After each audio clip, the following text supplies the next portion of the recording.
যে কি অবস্থা। তো বোলিং এর সময় কতটা আসো আসো বোলিং এর সময় রিয়াদ ভালো বলতে পারবে। বুলু বুলু আমরা রিয়াদ বলে যাচ্ছি ইনশাল্লাহ যতদিন পারফর্ম করবো ততদিন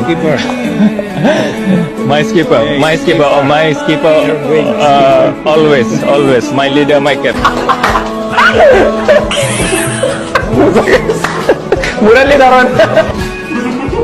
ভিডিওটা যারা দেখলেন, আমার মনে হয় বর্তমানে যারা ক্রিকেট প্রেমী বা আরো 5-7 বছর আগে যারা ক্রিকেট প্রেমী, তাদের কাছে এই প্লেয়ারগুলোর যে একটা খুনসুটি, যে একটা ভালো লাগা, এরা আসলে ম্যাচ হারলেও যে আমাদের একটা খেলা দেখার আগ্রহ ছিল, যে বাংলাদেশের খেলা দেখতে হবে, সাকিব, তামিম, মুশফিক, মাহমুদুল্লাহ এদের ব্যাটিং দেখতে হবে, এই ভালো লাগাটা এখন আর নাই। আপনি হলপ করে বলতে পারবেন বর্তমানে ক্রিকেট খেলে এরকম কোনো প্লেয়ারের, এক্স্যাক্টলি কোনো প্লেয়ারের খেলা দেখার জন্য আপনি বসে থাকেন টিভি সেটের সামনে, যে দল হারুক বা জিতুক আমি ওই প্লেয়ারটার খেলা দেখবো? আমার মনে হয় না যে এখন এরকম কোনো প্লেয়ার আছে।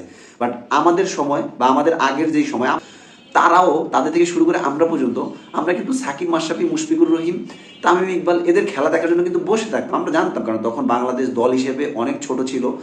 আমরা হয়তো 10টা ম্যাচ খেলে সেখানে 3টা বা 4টা জয়লাভ করতাম, বাট আমরা স্টিল টিভির সামনে বসে থাকতাম এই ব্যক্তিদের খেলা দেখার জন্য। তাদের যে খুনসুটি, তাদের যে ভালো লাগা, এটা আসলে আমাদের হৃদয় কেড়ে নেয়। আপনি ভিডিওটা যদি শেষ পর্যন্ত দেখে থাকেন, দেখবেন এদের যে কথাবার্তা, মানে এরা ম্যাচ হারার পরেও যে আসলে ম্যাচ হারছে নিজের কাঁধে দায় নিয়ে যে একটা স্বীকারোক্তি দিত, এটা অনেক ভালো লাগতো যে আসলে এই কারণে হারছে, আমরা ভালো, এইটুকু ভালো করলে জিততে পারতাম। এখনকার প্লেয়ারের ক্ষেত্রে এটা দেখবেন না।